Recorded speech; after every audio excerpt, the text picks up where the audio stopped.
Bem-vindo à nossa aula com o tema físico, psicológico ou espiritual. Olha, essa é uma temática que me chamou a atenção há muitos anos atrás, quando eu bati cabeça em muitos casos, né? Na minha história ministerial, eu conto que eu atendi muitos casos na área de libertação. Mas houveram casos que eu não conseguia resolver e eu não tinha uma explicação.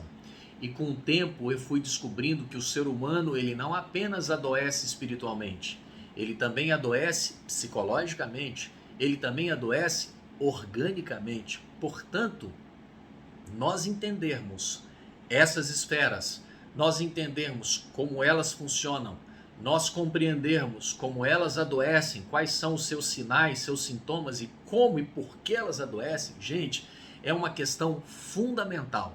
Se o sujeito tem uma questão espiritual e você acha que é emocional, se o sujeito tem uma questão emocional e você fica tentando expulsar demônios da vida dele, se a pessoa tem um quadro hormonal, orgânico, e você fica querendo psicologizar ou mesmo espiritualizar o problema dele, olha, esse erro no diagnóstico pode ter um preço muito caro.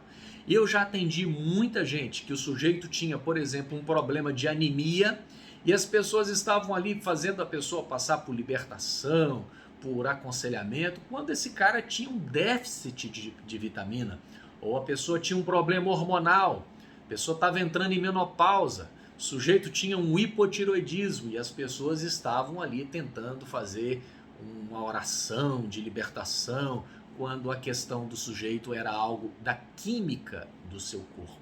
Ou pode ser o caso da pessoa que tem um problema espiritual, ele tem uma questão pactual, então claramente ele tem uma opressão. E por isso os terapeutas, os médicos não estavam tendo êxito, né? Quantos casos eu já atendi do sujeito fazer mais de 10 exames e o médico diz, olha, não entendo o seu caso. E às vezes num atendimento espiritual, numa oração, num pecado que foi confessado, num pacto que foi quebrado, esse sujeito então recebe uma libertação e aquela questão que o perturbou por anos e anos, de repente é ali resolvida num atendimento de libertação. Pois bem, essa temática físico, psicológico ou espiritual, qual a origem do seu problema, ela é essencial e determinante na vida de um aconselhador. Por isso, eu quero desafiá-lo para que você acompanhe essa aula, para que você aprenda bastante e que esse tema amplie o seu discernimento e lhe capacite ainda mais, não só para se entender, mas também para entender as demandas que os outros te trazem aí num possível aconselhamento. Deus te abençoe nessa caminhada.